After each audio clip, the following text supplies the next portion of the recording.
أسرع وأغرب طريقة تدخل بيها عالم الجن من غير تعويذ ولا طلاسم. كل اللي انت محتاجه عمارة عادية وأسانسير عادي جدا، هتطلع وتنزل بترتيب معين، وده اللي هيدخلك عالم الجن. وده اللي حصل مع أليكس بطل قصتنا النهاردة. لعبة المصعد واحدة من أشهر الألعاب اللي انتشرت في منتديات الرعب في كوريا، وغرضها هو الوصول لعالم الجن، بس ليها بعض الشروط الغريبة شوية. أول شرط إنك تكون في عمارة 10 أدوار، وموجود في العمارة دي أسانسير، ويفضل إن ما يكونش حد موجود في العمارة عشان ما يقطعش عليك اللعبة اللي انت بتلعبها. واللعبة عبارة عن شفرة بتعملها في الأسانسير عشان تتواصل بعالم الجن. والشفرة هي أول ما تدخل الأسانسير تدوس على الدور التاني، وبعد كده الدور الرابع، وبعد كده الدور السادس، وبعدين الدور التاني، وبعد كده الدور الخامس. وهنا أول ما باب الأسانسير هيتفتح هتلاقي بنت في غاية الجمال قدامك، بس اوعى تبص في عينها. ومجرد ما باب الأسانسير يتقفل بعد كده فانت قدامك اختيارين، أو بالمعنى الأصح هما مش اختيارين، انت وحظك. يا إما تعيد تاني الشفرة بالعكس عشان ترجع تاني للدور الأرضي وتمشي، يا إما الأسانسير هيطلع بيك للدور العاشر وتدخل عالم الجن.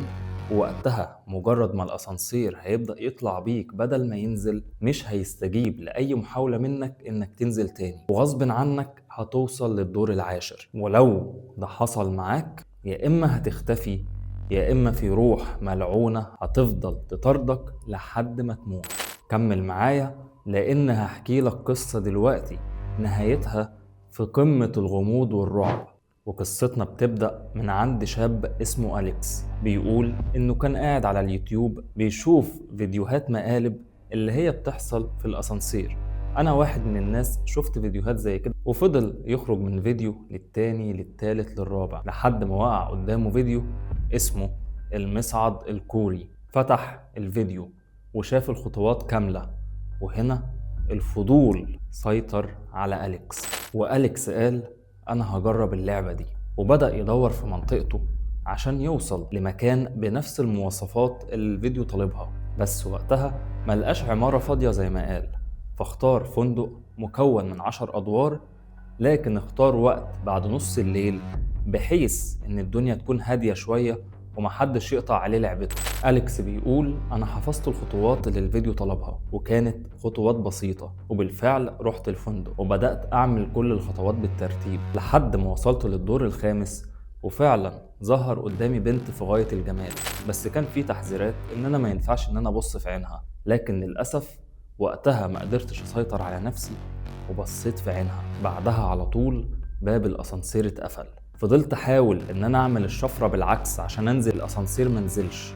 انا وصلت للدور العاشر، والبنت اللي كانت جميلة جدا في الدور الخامس لقيتها في الدور العاشر واقفة، بس بشكل في قمة الرعب.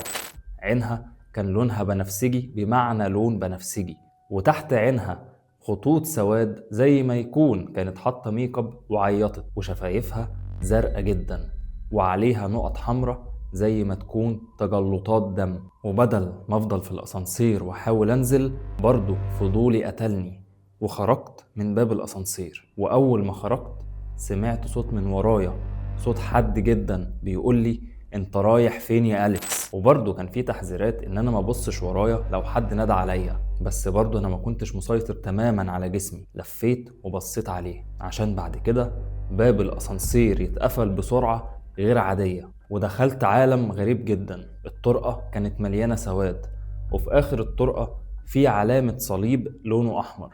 لما ركزت شوية لقيته صليب والع، والبنت فضلت مكانها ما بتتحركش ولا بتوجه لأي كلام، هي بص عليا وبس. وبدأ بعد كده يظهر ناس على الصليب مصلوبين والصليب والع نار. أنا وقتها انهارت وبدأت أعيط وأصرخ، بس مفيش حد سمعني. وبعد حوالي دقيقتين أنا أجمعت نفسي تاني وفضلت أحاول أضغط على الأسانسير عشان يجي. وبعد شوية الأسانسير وصل، بس أول ما فتح لقيت جثث كتيرة جدا متراكمة جوه الأسانسير.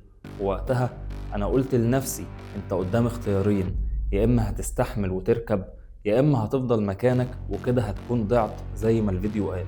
وهنا خدت القرار، دخلت الأسانسير وعملت الشفرة تاني بالعكس لحد ما وصلت الريسبشن.